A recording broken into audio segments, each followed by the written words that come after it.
El Financiero, presente en las redes sociales. Síguenos en Twitter, @elfinanciero_MX. Interactúa con nosotros en Facebook, /El Financiero MX, y en el canal de YouTube Financiero México podrás ver el histórico de videos. El Financiero, presente en las redes sociales. Segundo día de paro parcial en Estados Unidos. Obama se reúne con líderes empresariales. Reforma hacendaria afectaría a más de 6,000 maquiladoras. Maestros y estudiantes ahorcan la Ciudad de México. Reinician foros energéticos con el pie izquierdo. PT deja reuniones. Enrique Peña Nieto advierte sobre sanciones a quienes aumenten precios en productos. Taringa anuncia operaciones comerciales en la Ciudad de México.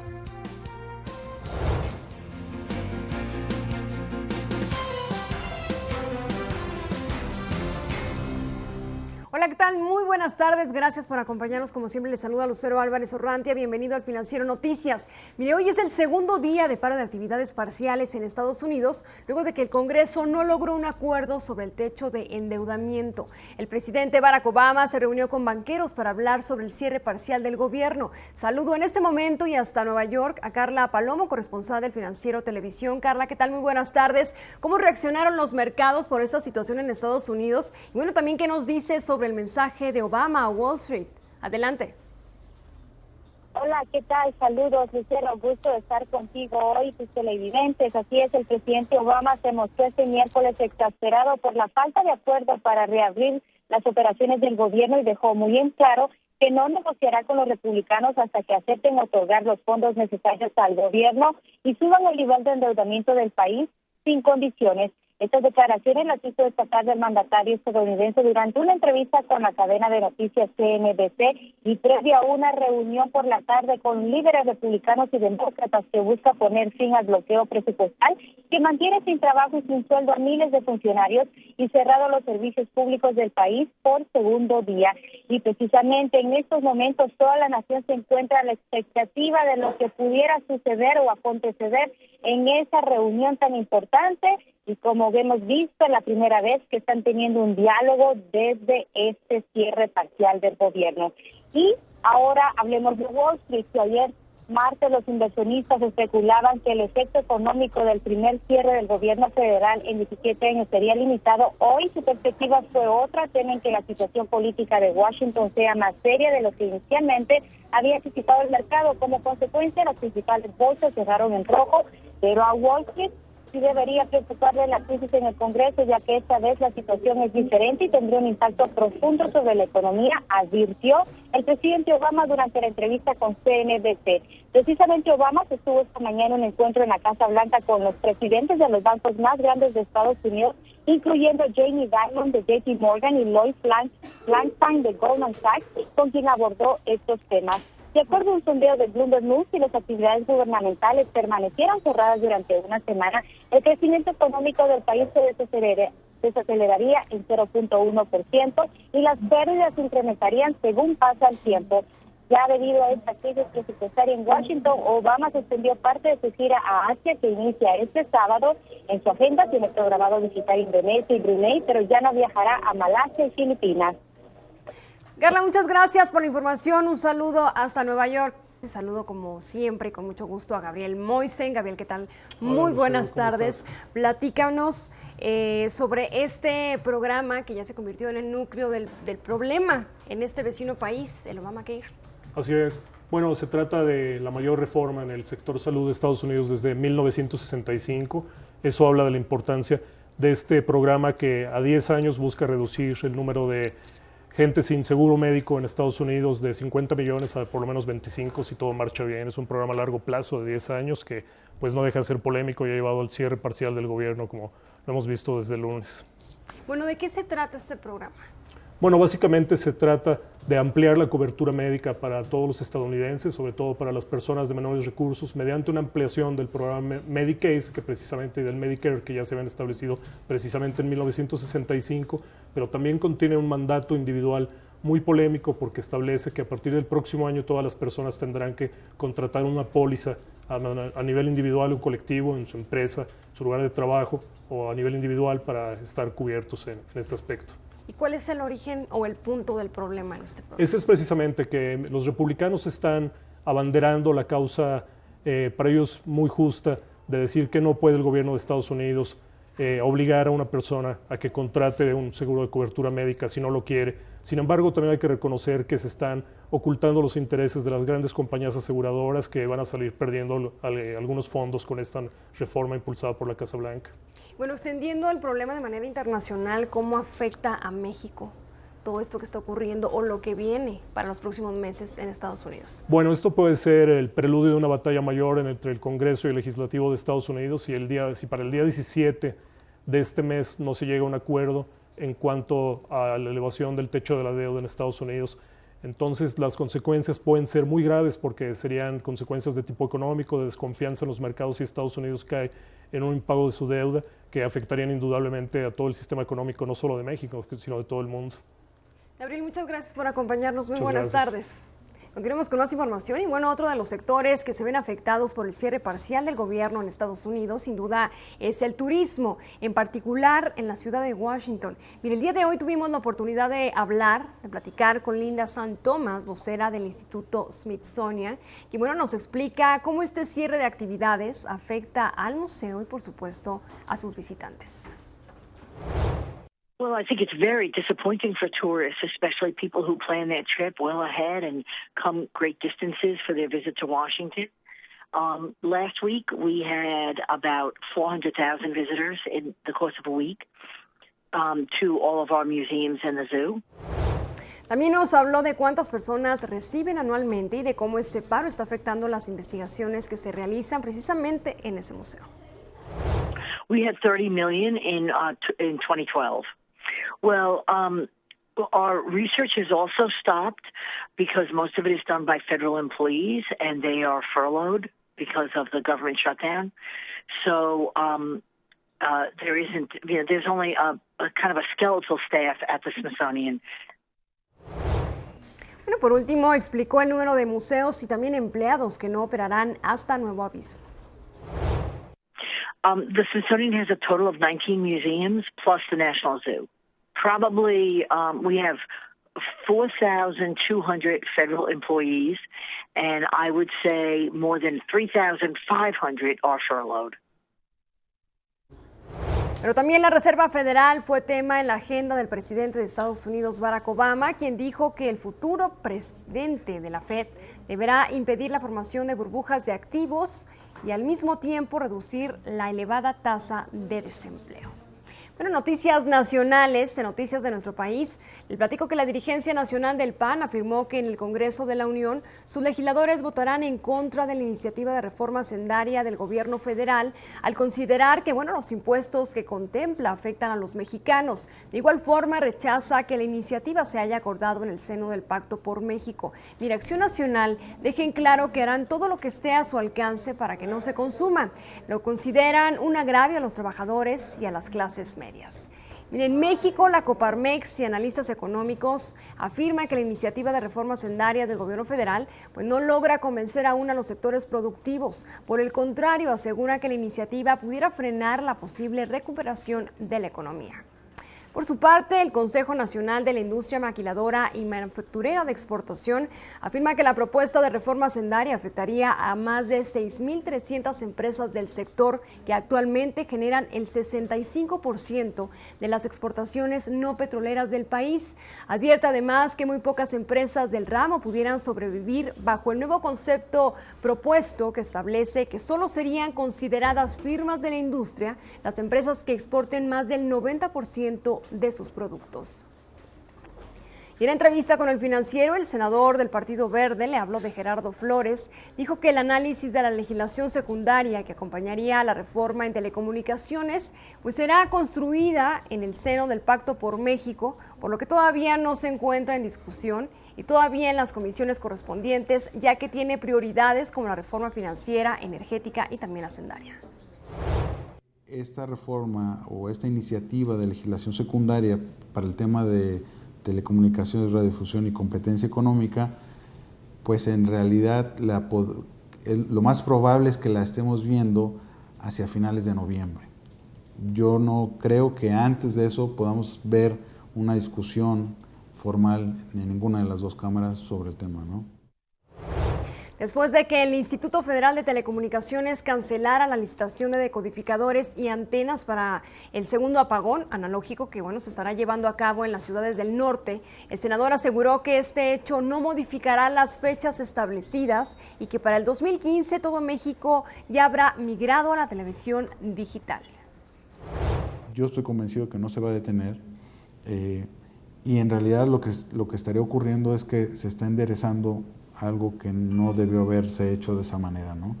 Porque incluso se usaron recursos de un fondo que para poder utilizar esos recursos, tuvieron que torcer las reglas de ese fondo. Bueno, la Asociación de Bancos de México propuso al secretario de Hacienda, Luis Videgaray, modificaciones al contenido de la iniciativa de reforma hacendaria del gobierno federal. Le pidió aplicar el IVA solo a los nuevos créditos hipotecarios y no cobrarlo de forma retroactiva al pago de intereses de los créditos ya otorgados. Nos parece que esta debiera de tener aplicación solamente sobre los nuevos créditos. Respecto a los créditos anteriores, los cálculos sobre la capacidad de pago en función de los ingresos de los acreditados que recibieran un crédito hipotecario estaban calculados sin IVA, tanto para ellos como para la banca. Javier Arrigunaga agregó que la reforma financiera traerá beneficios y también podrá sanear las finanzas públicas, pero enfatizó que cobrar IVA en los créditos hipotecarios ya existentes pudiera generar problemas en la contabilidad. Sería bueno que de aplicarse esta medida o de eliminarse la exención, aplique solamente para los nuevos créditos. La banca hará los cálculos de capacidad de pago, incluyendo el IVA en el modelo financiero y, por supuesto, las personas que reciban el crédito harán este cálculo. La Bolsa Mexicana de Valores lanzó un índice de fibras que incluye a 5 de las 6 fibras listadas actualmente. Sobre ese tema hablamos con Rodolfo Liaño, director de Información Estadística e Índices de la Bolsa. Busca el que los inversionistas y participantes en general puedan seguir el comportamiento que están teniendo esta clase de activos en la Bolsa Mexicana de Valores a través de este nuevo indicador. El directivo mencionó que ya se encuentran preparando con BBVA Bancomer el lanzamiento del TRAC o ETF de fibras. Escuche. Se hizo el licenciamiento del contrato del índice de la Bolsa Mexicana de Valores, de las fibras, a efectos de que ellos puedan desarrollar y eventualmente listar el TRAC sobre este producto. De esta manera, pensamos que hacia fines de este año, principios del siguiente, los participantes, los inversionistas podrán contar con un instrumento invertible en el cual puedan de manera muy sencilla comprar el portafolio de todas las fibras que componen este índice. Liaño resaltó también el buen comportamiento de las fibras comparado con el IPC de la Bolsa Mexicana de Valores. Ha dado un rendimiento del 99.72%, es decir, prácticamente más de 5 veces, ¿no?, lo que el IPC. De ahí el interés por parte de los inversionistas en que se cuente con este indicador. Bueno, esta tarde Gabriela Huerta, experta en fondo, nos habla del debut de Empire State en Wall Street, que logró colocarse a un precio de $13 por título. Gabriela, ¿cómo estás? Muy buenas tardes, adelante. Muchas gracias, Lucero. Efectivamente, el día de hoy debutó en bolsa la fibra internacional Empire State Trust, recaudando $929.5 millones, haciendo esta la segunda operación de fibras en Estados Unidos más grande después de la que se realizó en 2006 por Douglas Emmett. La fibra, además de contar con el Empire State Building, tiene otras 20 propiedades, tanto oficinas como locales comerciales. Cabe mencionar que el día de ayer la CONSAR autorizó a las Afores el invertir en fibras internacionales, por lo que es muy posible que en un futuro no muy lejano veamos por medio de nuestra Afore que somos accionistas de este icónico edificio. Muchísimas gracias y volvemos contigo. Hacemos una pausa, pero al regresar, pérdidas por marcha alcanzan los 40 millones de pesos según la Canacope. El Financiero, presente en las redes sociales. Síganos en Twitter, @elfinanciero_MX. Interactúa con nosotros en Facebook, /El Financiero MX, y en el canal de YouTube Financiero México podrás ver el histórico de videos. El Financiero, presente en las redes sociales.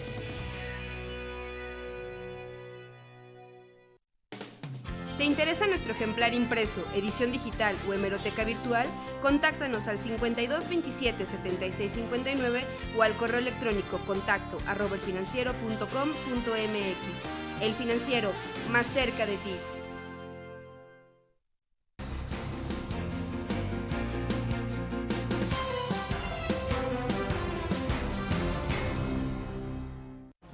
Y esta tarde nos acompaña Fernando Busaid, presidente de la Cámara Nacional de Vivienda, quien nos platica sobre la reconstrucción de viviendas que tendrá que darse tras el paso de los fenómenos climatológicos Ingrid y Manuel en diferentes estados de la República Mexicana. Fernando, ¿qué tal? Muy buenas tardes. Gracias por acompañarnos. Buenas tardes, Lucero. Al contrario, gracias a ustedes. Gracias por invitarme. Saludo a todo tu auditorio. ¿Tendrán alguna participación con el La gobierno tenemos, federal? la estamos teniendo ¿De qué muy manera? activa. Te quiero comentar que hace 2 semanas, fue el viernes 13 de septiembre, y estamos participando activamente con las autoridades federales, con SEDATU, con el Infonavit, con FONAPO. Hemos mandado equipo, bombas de extracción de agua, y hicimos un trabajo diametral tratando de penetrar en Colosio para que esta reactivación económica se dé lo más ágil posible y la gente pueda volver a sus hogares cómodamente, ya con una compostura adecuada en sus viviendas. Bueno, hay reportes de que en algunas zonas donde las viviendas fueron totalmente devastadas por la lluvia, en esas zonas, según autoridades, en algunas zonas, según autoridades, no tenía por qué haberse construido nada en esas áreas. ¿Qué opinan al respecto? Porque bueno, quiero comentarte que es un punto muy importante el que tocas, efectivamente, pero hay muchos asentamientos irregulares. Creo yo que la vivienda de la industria formal, la vivienda desarrollada por empresas formales, no tenemos el caso. El tema de Acapulco, el agua desgraciadamente tomó cursos y cauces que nunca nos imaginamos, y llovió, como lo que comentó el director de la Conagua, a todos los kilómetros cuadrados del territorio nacional. Es como si les hubiéramos aventado una capa de 15 a 20 centímetros de agua, o sea que fue muchísima agua la que cayó en unos escasos 4 o 5 días, y pues reventó y inundó mucha la laguna y eso. Pero sí, te comento que la industria y el sector de la vivienda estamos participando activamente en toda esa reconstrucción de casas, en toda esa reorganización, trabajando muy de la mano con las autoridades, Infonavit, SEDATU, FONAPO, y yendo hacia fines objetivos, que la gente a muy corto plazo tenga su lugar cómodamente otra vez. Bueno, en relación a otro tema completamente diferente, y la pregunta del millón en relación a ese sector, 3 de las firmas más importantes de vivienda, hablamos de Geo, Omex y Urbi. ¿Cuál es la situación actual? Sabemos que no han tenido muy buenos meses. ¿Pudieran llegar a algún concurso mercantil próximamente? Yo confío en las reestructuras óptimas de estas empresas. Son empresas afiliadas al sector, son grandes empresas, son grandes empresarios que han desarrollado una gran cantidad importante de vivienda en el país. Yo tengo la plena confianza y la plena seguridad en esas reestructuras y que van a salir adelante. ¿Qué les hace falta? ¿Qué les hace falta? Un reordenamiento, que ellos mismos lo están dando, para que vayan empezando a avanzar. Empresas no están paradas, están desplazando viviendas, si tú quieres, a unos ritmos mucho más lentos, pero ellos están avanzando. El sector es muy grande. La Canadevi representa cerca de 900 empresas en todo el país, empresas pequeñas, locales, regionales, multirregionales, nacionales. Hay grandes casos de éxito, hay viviendas que están desplazando una cantidad importante de vivienda en este momento, y yendo con un rumbo claro y definido, ahora con las nuevas reglas de operación de la actual Administración Federal, con quien hemos trabajado muy de la mano con las autoridades de SEDATU, en este caso como cabeza de sector a cargo del licenciado Jorge Carlos Ramírez Marín. Creo que hemos hecho una gran sinergia para ir avanzando. Han aumentado los registros de vivienda y Estamos trabajando y yo tengo confianza en que tengamos un cierre de año espectacular para este 2013 y un gran inicio. Comentándote que el presidente de la República y el secretario Videgaray anunciaron a la vivienda como reactor del crecimiento económico del país. En la mesa hay dinero para estar trabajando, hay que fortalecer esa gran demanda para poder seguir creciendo. Fernando, muchas gracias por acompañarnos. acompañarnos. Como siempre, a tus órdenes siempre. Muy buenas tardes, Fernando. Muchísimas Abusai, gracias. presidente de la Canadería. Muchas gracias. Gracias. Bueno, continuamos con más información. Miren, en entrevista con el Financiero Televisión, el vicepresidente de Infraestructura y Coordinación de Emergencias de la Cámara Mexicana de la Industria de la Construcción afirma que para la reconstrucción a partir de los daños por las fuertes lluvias que golpearon varios estados de la República Mexicana es necesario una mayor planeación en las obras. Nosotros proponemos o estamos insistentes en que la infraestructura no se reponga, sino se mejore, dado que el Fonden tradicionalmente se ha manejado con una reposición de la infraestructura dañada. Ya no podemos llevar esas prácticas antiguas y malavidas, sino que tenemos que replantear. Si se llevó un puente que se lo ha llevado el agua 10 veces, ¿por qué lo vuelves a hacer igual? Bueno, el directivo también adelantó que en breve entregarán una propuesta al gobierno federal para evitar que Acapulco vuelva a sufrir fuertes inundaciones. Les vamos a entregar al gobierno federal una visión y un estudio y proyectos para que Acapulco no se vuelva a inundar. Nosotros estamos haciendo ese proyecto como Cámara Mexicana de la Industria de la Construcción para entregárselo y donárselo a nuestro país. Y al reunirse con productores agrícolas y ganaderos en Tamaulipas, el presidente Enrique Peña Nieto confirmó que de las 22 millones de hectáreas cultivables en el país, 569,000 resultaron dañadas por el impacto de las tormentas Ingrid y Manuel. Instruyó a la Secretaría de Agricultura a acelerar el proceso para que los productores afectados en sus cosechas reciban las indemnizaciones correspondientes. Aceleremos el proceso, combatamos los trámites burocráticos para que realmente personas afectadas y familias por los cultivos que fueron dañados reciban la indemnización correspondiente. Bueno, el primer mandatario advirtió que se sancionará a quienes incrementen el precio de productos durante el periodo de contingencia. Le he instruido a la Profeco para que actúe a través de todas sus delegaciones en toda la República Mexicana de manera estricta y asegure que no haya realmente un incremento a los productos básicos y especialmente alimentarios y que sea consecuencia del abuso o aprovechamiento que algunos vendedores quieran hacer, que algunos comercios estén eventualmente haciendo. Con esto hacemos una pausa, pero al regresar, la red social más utilizada en Sudamérica inicia operaciones en México. Hay un uso muy intenso de Taringa dentro de los usuarios mexicanos. El Financiero, presente en las redes sociales. Síganos en Twitter, @elfinanciero_MX. Interactúa con nosotros en Facebook, /El Financiero MX. Y en el canal de YouTube Financiero México podrás ver el histórico de videos. El Financiero, presente en las redes sociales.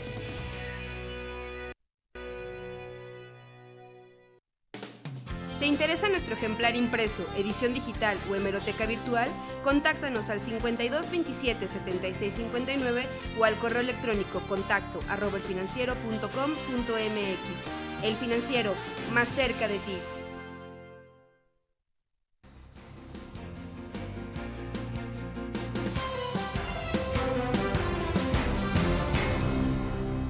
La conmemoración del 2 de octubre ha reunido a estudiantes, maestros, sindicatos y otras organizaciones para recordar los sucesos ocurridos hace 45 años en Tlatelolco.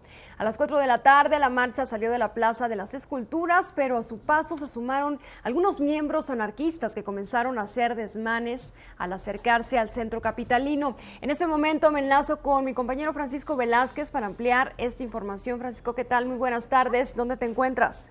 Hola, ¿qué tal, Lucero? Muy buenas tardes. Pues te saludo a ti y a todo el auditorio del Financiero Noticias. Nos encontramos sobre la avenida Hidalgo, justo en el cruce con el Paseo de la Reforma, aquí en la zona centro de la capital de la República. Déjame comentarte que hace unos momentos, alrededor de las 17 horas, registró un enfrentamiento entre integrantes del grupo denominado anarquista y elementos policíacos de la Secretaría de Seguridad Pública capitalina, quienes mediante gas lacrimógeno pues repelieron la agresión de este grupo, que de igual manera que el pasado 13 de septiembre los agredieron con artefactos explosivos, piedras, botellas y demás objetos que encontraron a su paso. Incluso sobre esta vialidad, la avenida Hidalgo, pues podemos encontrar aún algunos pedazos de concreto que fueron arrebatados de las banquetas con las cuales pues agredieron a los policías. También sobre esa avenida pues aún pasan algunos integrantes de la manifestación. De hecho ya lograron cruzar hacia Paseo de la Reforma.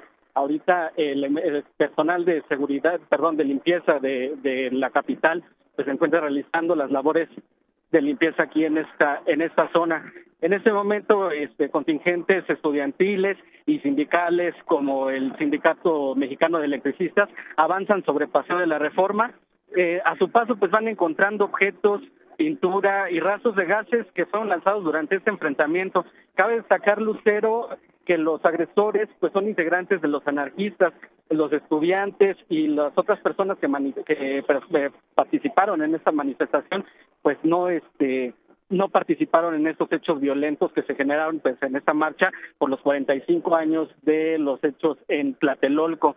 En ese momento pues granaderos y elementos de seguridad pública capitalina resguardan las inmediaciones de la Alameda Central, el Palacio de Bellas Artes, mantienen cercos en las calles que van al Zócalo capitalino, tienen también resguardados los accesos al metro y el Paseo de la Reforma que conecta con la zona de Tlatelolco, así como las instalaciones del Servicio de Administración Tributaria que se encuentran sobre Avenida Hidalgo.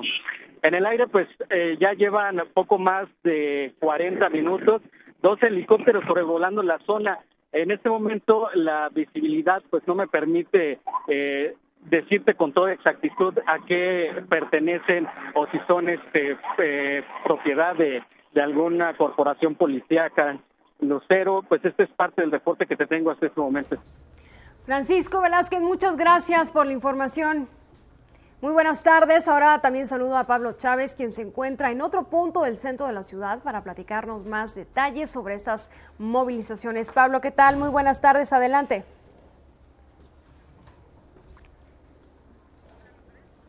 Pablo, ¿te encuentras ahí? Muy buenas tardes. Buenas tardes, ¿qué tal, Lucero? Buenas tardes. ¿Cuál es el reporte? Mira, ¿Dónde te encuentras?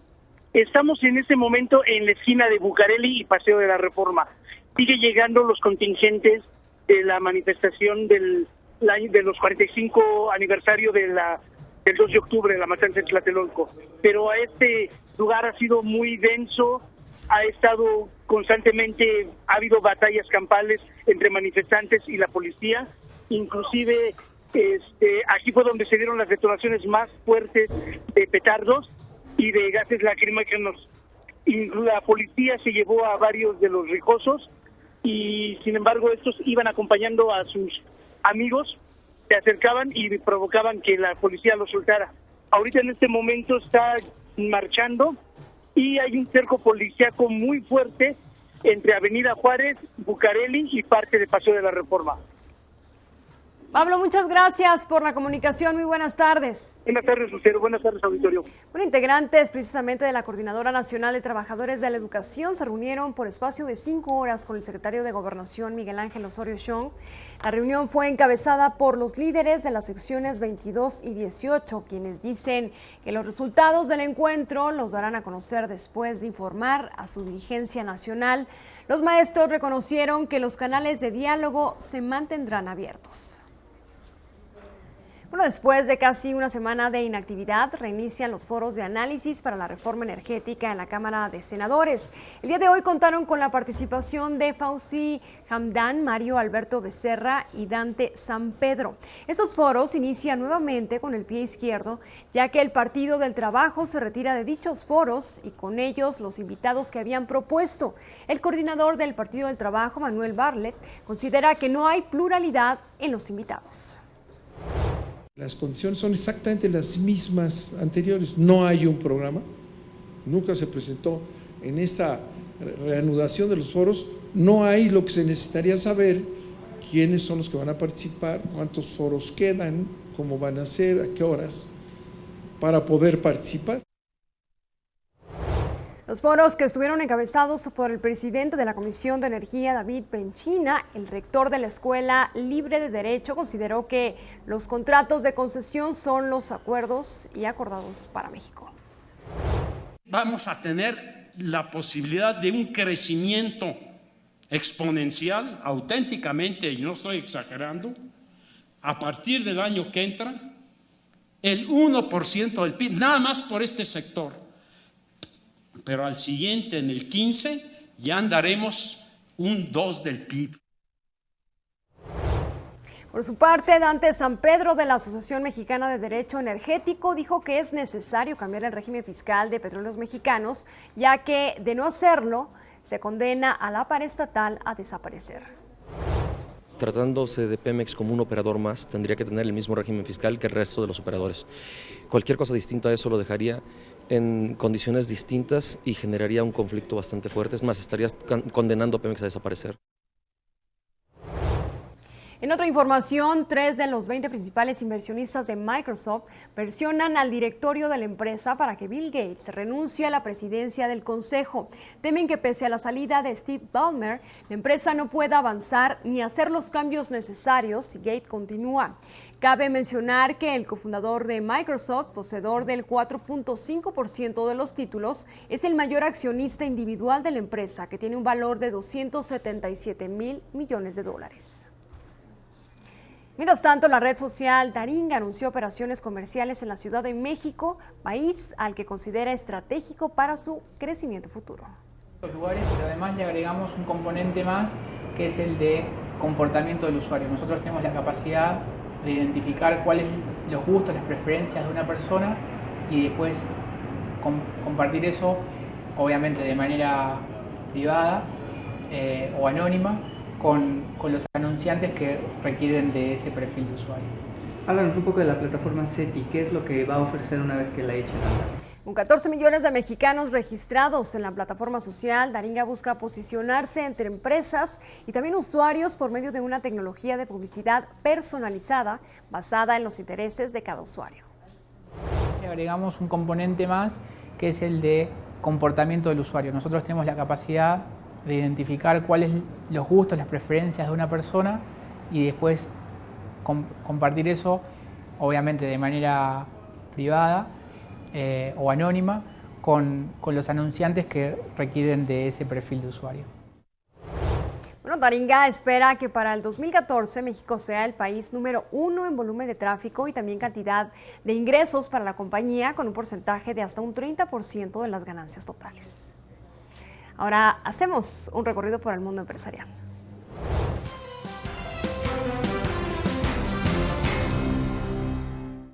Accionistas del grupo de telecomunicaciones holandés KPN aprobaron la venta de su filial alemana E-Plus por $11.600 millones.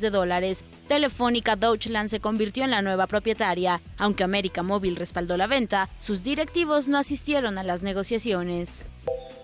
Ante la pérdida de participación en el mercado frente a marcas como iPhone y Android, BlackBerry prevé gastar $400 millones en indemnizaciones por despidos, además de otros gastos relacionados con simplificar su red. Amazon anunció que para la temporada invernal contratará 70,000 trabajadores estacionales de tiempo completo, los cuales trabajarán en más de 40 centros de despacho a lo largo de los Estados Unidos. Esta cifra representa un aumento significativo respecto a 2012, año en que se requirieron 50,000 puestos. La compañía experta en trading e inversión multiproducto Saxo Bank anunció que el Banco Central de Brasil le otorgó el permiso para operar en dicho país. La nueva oficina con sede en Sao Paulo ofrecerá servicios financieros a nivel mundial. Monsanto reportó una pérdida trimestral de 1.86%. La compra por $930 millones de la empresa Climate Corp, con sede en San Francisco, reducirá las ganancias de Monsanto en el año fiscal 2014, cerca de 14 centavos por acción.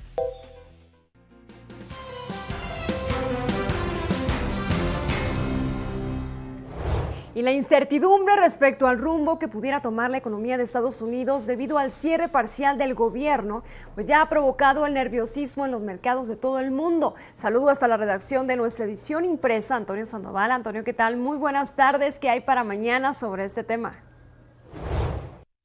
Hola, ¿qué tal? Muchas gracias. Finalmente, el día de hoy los mercados financieros están reflejando el nerviosismo ante la posibilidad de que el 17 de octubre próximo en Estados Unidos se llegue a un límite sin que exista un incremento al techo de la deuda y desde luego también un presupuesto. En caso de que eso suceda, habría problemas en los mercados financieros importantes, habría descensos en las bolsas de valores, alzas en las tasas de interés y todo esto los mercados financieros lo empiezan a reflejar ya en estos momentos. El límite, la fecha fatal es el próximo 17 de octubre. Todo esto y más lo verá usted mañana en la edición impresa de El Financiero. Muchas gracias. Antonio, gracias. Gracias por la información. El día de mañana te leemos. Hasta aquí la información más relevante de esta tarde. Muchas gracias por acompañarnos. Sigamos en contacto a través de las redes sociales que aparecen en pantalla e informados a través del financiero.com.mx. Nos vemos mañana en punto de las 6 de la tarde. Muchas gracias.